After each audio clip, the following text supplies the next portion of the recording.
10 a.m. by the studio clock. You're watching Breakfast News on Rajya Sabha TV with me, Tina Jha. Let's start with the headlines this morning. Polling underway in Assam and West Bengal, voting in 61 seats in Lower and Central Assam, 31 seats polling in West Bengal in the second part of first phase of elections.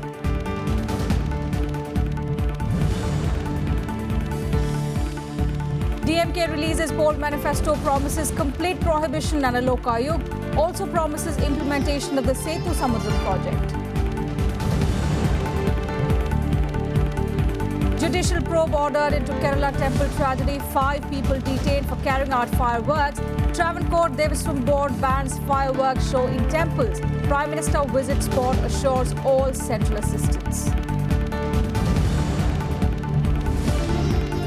Nitish Kumar elected JDU president for the first time, replaces Sharad Yadav. Primary role to expand party's political base and stop BJP's surge in Uttar Pradesh.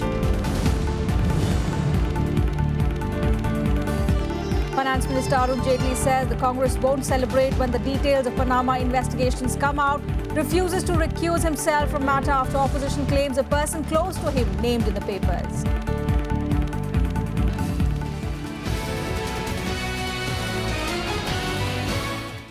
And first up, all the election-related news. The second and the last phase of polling in Assam is underway right now. Voting is on for the remaining 61 seats in the constituencies across Lower and Central Assam.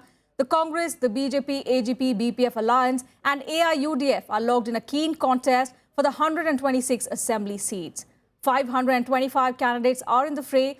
Over 1 crore people will exercise their franchise at 12,699 polling stations.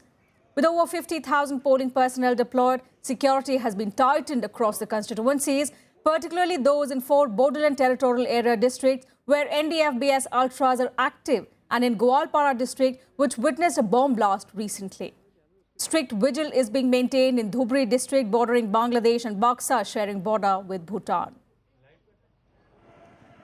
Let's go across to our correspondent Vishal Dahiya, who joins us live from Guwahati.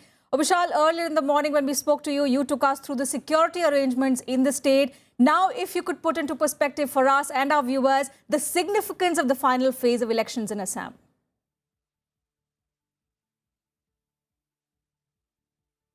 Well, it is quite significant, in fact, Tina, because these 61 seats are in Lower Assam, and in these areas, the party which was the main opposition party in the previous assembly, that's AIUDF, is expected to have a lot of influence in a number of seats. So in those seats, it is considered to be a direct contest between the Congress and the AIUDF. But in seats, in a number of seats, almost more than a dozen seats in and around the capital city, Guwahati, the BJP and its alliance partners are also in fray, and it seems that this is going to be a direct contest between them and the ruling Congress. Obviously, the Congress would want to, go ahead and win most of the seats out here to sort of cross that simple majority figure in the 126-member Assam Assembly. But if you look at the overall political picture in the state, then it is quite clear that the BJP, which had just 4 members in the outgoing assembly, is making things difficult for the Congress, the ruling Congress, and the AIUDF, which is contesting this election in alliance with JDU and RJD, which significantly does not have Congress as its alliance partner, as it was seen in Bihar. So all these factors are going to play a very important role in how the voters are going to cast their votes. But apart from the political viewpoint as to how things are placed politically and what the political parties are strategizing, for the voters, it seems out here, Tina, it is the local issues which have gained prominence over the national ones. We saw during the campaigning that leaders of political parties, specifically senior leaders of the national political parties. Exactly, Vishal, as you pointed out, the local issues, I was coming to that. In fact, we saw in the high voltage campaign where Prime Minister Narendra Modi and several other key leaders of the BJP as well as the Congress, they talked about infiltration, making it the top focus this time around. So, because you've been traveling in the state, do you see infiltration as the key focus among the locals?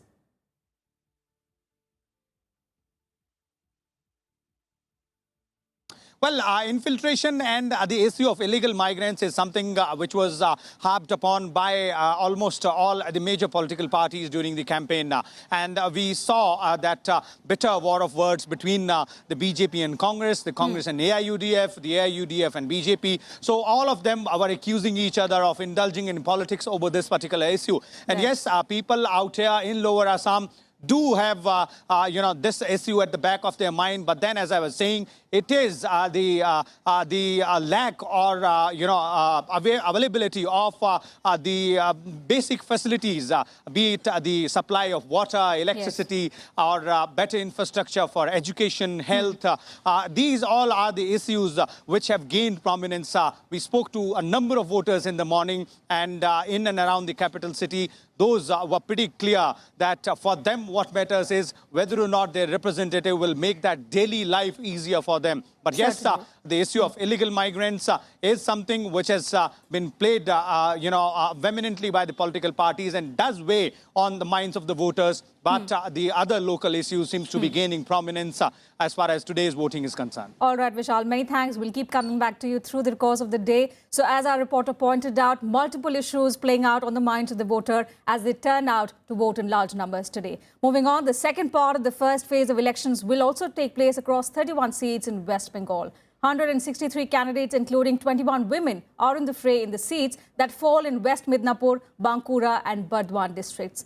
Five-time CPIM MLA from Narayangarh and leader of opposition Suryakant Mishra, senior state Congress leader Manas Bhunia from Sabang are among the major candidates in this phase. Polling for 18 assembly constituencies was held on the 4th of April. The Bengal Assembly has a total strength of 294. Around 70 lakh people are eligible to cast their votes in this phase. A triangular contest between the ruling Trinamool Congress, Left Front Congress Combined and BJP is being witnessed this time around. Now, Pranav Goswami, our correspondent, joins us live from Asansol. Pranav, we've seen a good turnout in West Bengal, but also there have been stray incidents of violence coming in from nearby Asansol, also in Burdwan. Can you give us more details on that?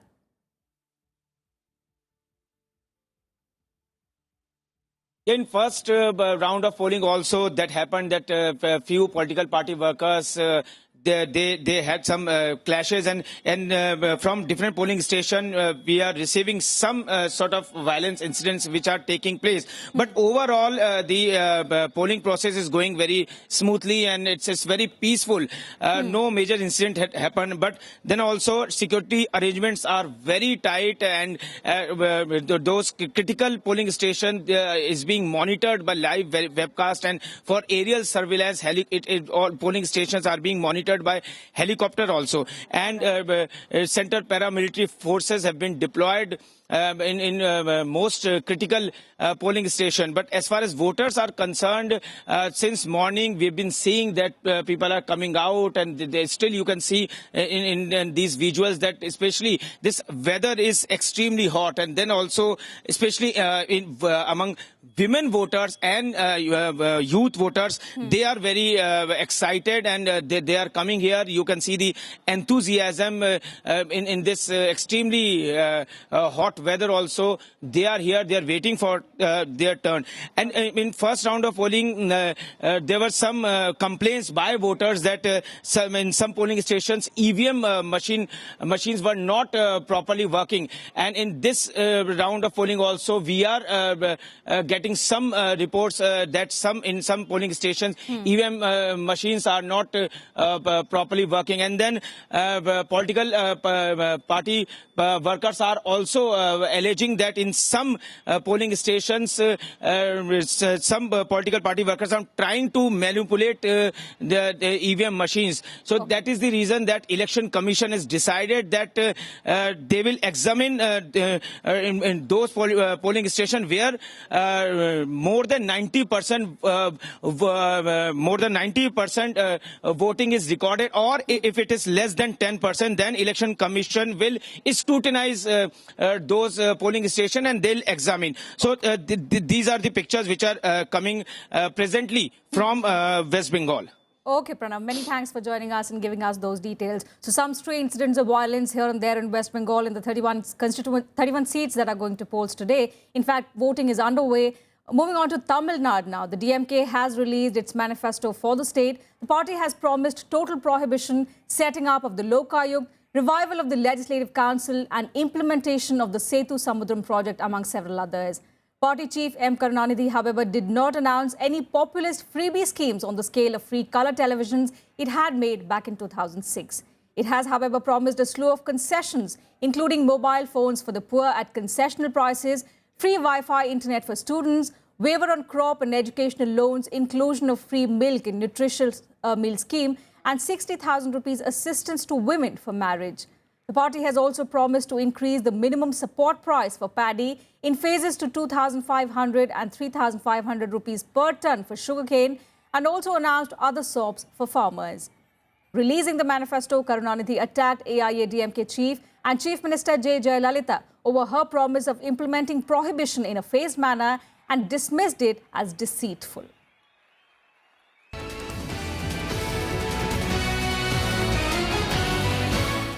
Moving on to the other big news, 110 people killed and nearly 300 injured in the devastating fire tragedy at a temple in Kollam in Kerala on Sunday. A judicial probe now has been ordered and a case has also been registered against the temple authorities and also against the person who stoked firecrackers at the temple premises. 5 people have been detained in this regard, and the Travancore Devaswam Board has banned fireworks in temple functions. The Prime Minister has offered all possible central help. पहले क्या हुआ है, एक फूटा था, ऊपर गया but ज़्यादा उसमें विस्फोट नहीं हुआ, वो वापस नीचे गिर के फूटा था, एक बंदे का पाँव उस टाइम चला गया, तो पुलिस वालों ने आके इसको रोकने के लिए बोला था, बट टेम्पल अथॉरिटीज़ ने सुना नहीं, शायद कन्फ्यूजन चल रहा है अभी क्या हुआ करके, और उसके उन्होंने क्या किया कि सारा एक साथ जला दो, तो उन्होंने बहुत सारी चीज़ों को एक साथ लगाया और उसमें से एक उड़ के पीछे उन्होंने जहाँ पे सब कुछ स्टोर करके रखते हैं, एक वहाँ गया और उसके बाद पूरा शुरू हो गया. Judicial probe ordered into the tragedy at the Puttingal Devi temple in Paravur near Kollam. A case has been registered against temple authorities and explosive licensee as well. ये एक केस किया है, section 304 culpable homicide, attempt to murder, explosive act, explosive act, ये सारे charges में लगा हुआ है. As the tragedy unfolded, conflicting versions emerged on whether the temple was granted permission to conduct the fireworks. While the Kollam district administration said no permission was granted, local people claimed that the ban was lifted after an oral nod. ये तो प्रशासनिक कमी नहीं है, actually ये तो accident है, क्योंकि अभी तो इसके बारे में डिटेल जांच के लिए हमने ऑर्डर की है, जुडिशियल प्रोब की आज डिसीजन हुआ है, और इधर जो पुलिस ने ये केस रजिस्टर करके इसको क्राइम ब्रांच में ट्रांसफ़र भी किया है.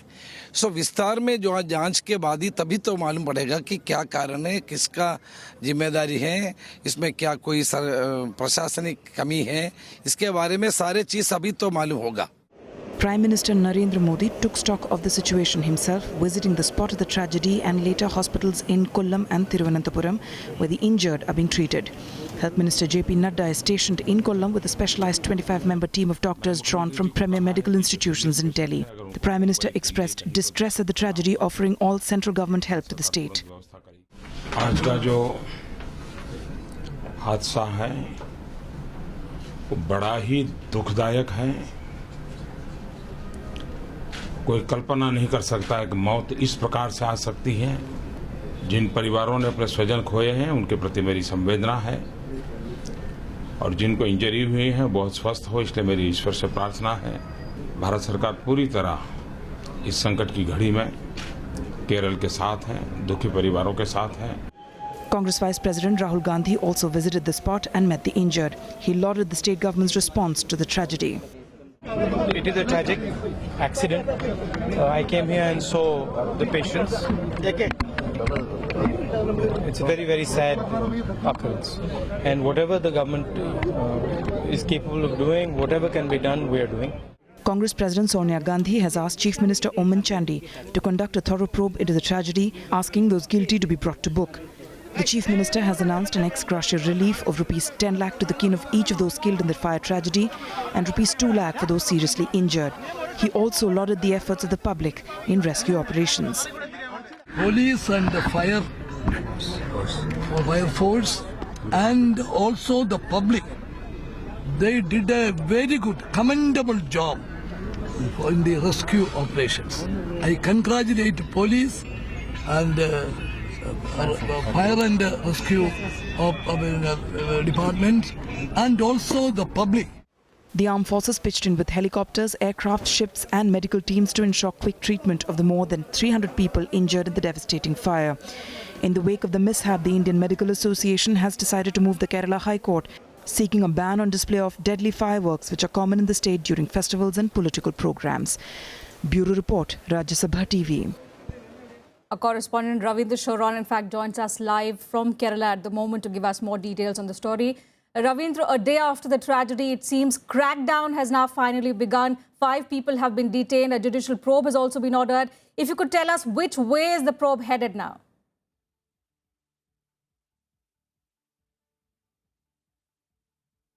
Yes, 5 people has been detained, but yet no arrest has been made by the police. All right. The police, the crime branch which has the case been handed over, a team of crime branch will be visiting the site today. And they are going to visit today.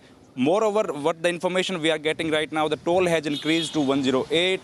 And the system here is that we are waiting that how the police and how the investigation team will carry out the operation now, and how will they arrest the people who are actually responsible for all this tragedy. Actually, the tragedy rose when the casualty rose when the storehouse where the crackers were placed, it suddenly caught fire, and explosive, it was so huge, the explosive was that it could hurt here. Even the impact was felt at 1 kilometer away from the actual accident site. The people were killed here because of 4 reasons. One of the reasons is stampede, and the other is burn injury. Also, the bombardment of the explosions of the concrete walls, the small blocks of the concrete. That was also one of the main reasons which the doctors are saying that maximum due to which most of the people has died. Also now, the Chief Minister of Kerala is directly involved in this case, and he is monitoring the minute-to-minute development of the event. Also, the Home Minister is also still here, and we are expecting the judicial probe, which has already been ordered. It will give its final verdict before the 6 months. This is what the Chief Minister and the Home Minister has promised. Also, Ravindra, there was word, in fact, the Prime Minister had offered that the critical patients be moved to New Delhi. Any movement in that regard?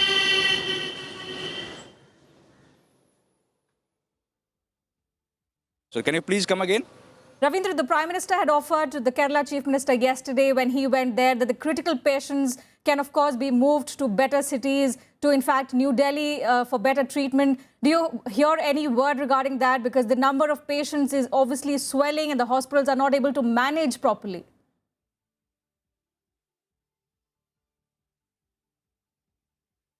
Yeah, you're right. The Prime Minister has given every kind of support, including the pecuniary patronage to the victims of the family, and also this move has also been welcomed by the Chief Minister. They are saying that this is a very good move, and the Prime Minister is sharing the grief of Kerala's people in this hour of tragedy. Also, the local hospital, the private hospitals are also offering their help to the victims, and people who has been given minor injuries has been suffered. They have been now taken out of the medical college and have been now shifted to the smaller hospitals. And a team of doctors has already been reached here from Delhi and many other different states also. Also, some NGOs are helping. Their help is popping up, including the doctors, the burn specialists are also coming, and every kind of help which has been assured by the Prime Minister. The Health Minister of the country, JP Nadda, is still camping here to supervise all the medical facilities. All right, Ravindra, many thanks for joining us and sharing those details with us. So the centre and the state joining hands together and working together in this time of grief. The number, of course, is expected to rise. The authorities fear the death toll will further rise, with hundreds there admitted in hospitals and in very critical condition. With that, we slip into a very short break. More details on the other side.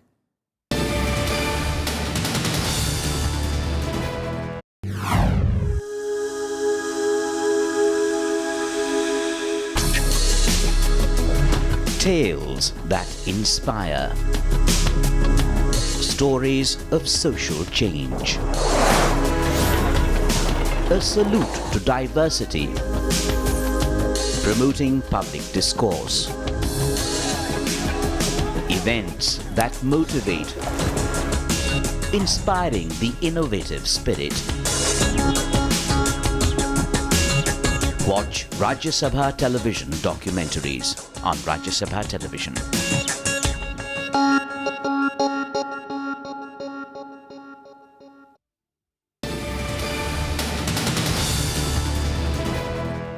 Thanks for staying with us. On to some political news now. The expected change of guard in the JDU took place on Sunday. Bihar Chief Minister Nitish Kumar replaced Sharad Yadav as the party president. Now, Yadav had been president for 3 terms and he did not seek a 4th term. Instead, he proposed Nitish Kumar's name, the most popular face in the party and the one who has an image of being a Vikas Purush. Now, Nitish's primary role as JDU president is to expand the party's political base, starting with the assembly elections in UP next year.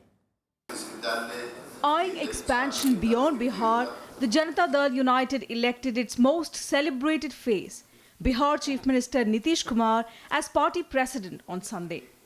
Nitish was unanimously elected by the JDU National Council at the Parliament Annexi in New Delhi. Soon after, Sharad Yadav resigned from the post.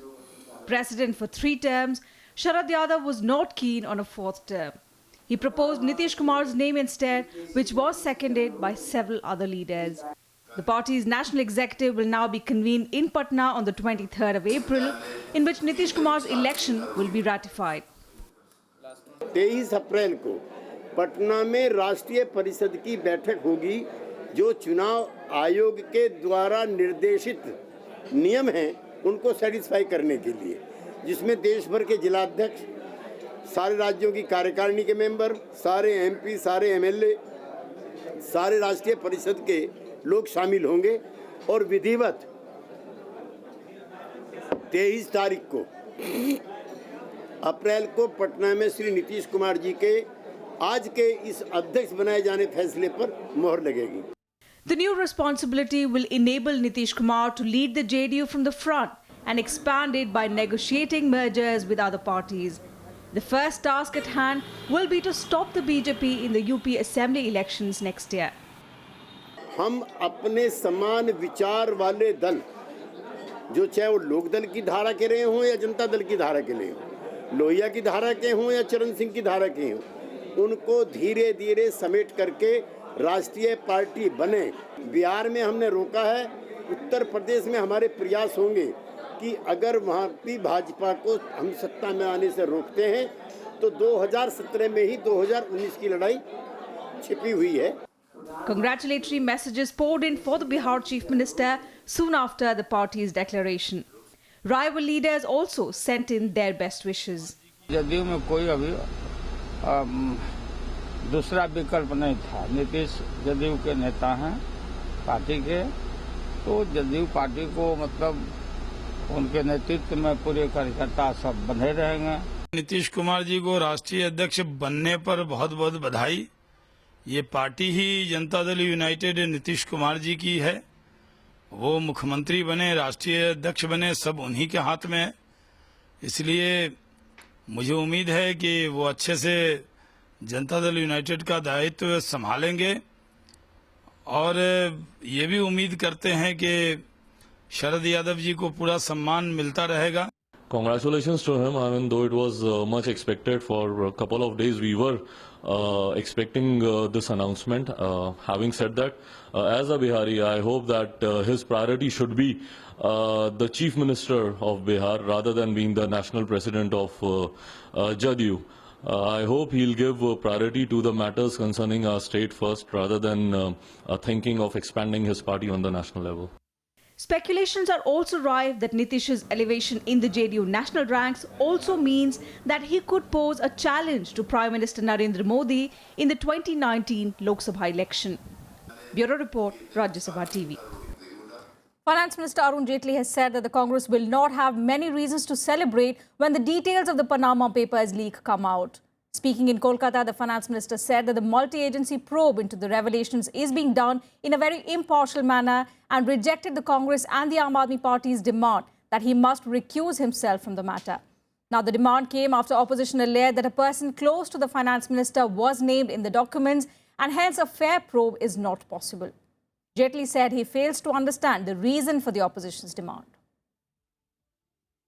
I have not been able to understand their argument.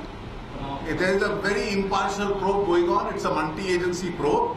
And when the details will come out, the Congress will not have many reasons to celebrate. And on the international front, Britain's Prime Minister David Cameron yesterday published his tax records for the past 6 years in order to end days of questions about his personal wealth following the Panama Papers leak. However, following the release of the tax papers, the opposition added pressure on him, saying he must answer Parliament's questions about his personal finances. Opposition leader Jeremy Corbyn said that British people were angry about the revelations, adding that the matter now needed parliamentary scrutiny. Last week, he had acknowledged that he had a stake in his father's offshore trust and had profited from it. He, however, insisted that neither he nor his father had done anything illegal. Cameron said that all taxes due had been paid on proceeds from the fund and on an inheritance. Cameron's initial reluctance to admit that he had benefited from the fund had caused a furor in the country, with opposition demanding his resignation over the issue.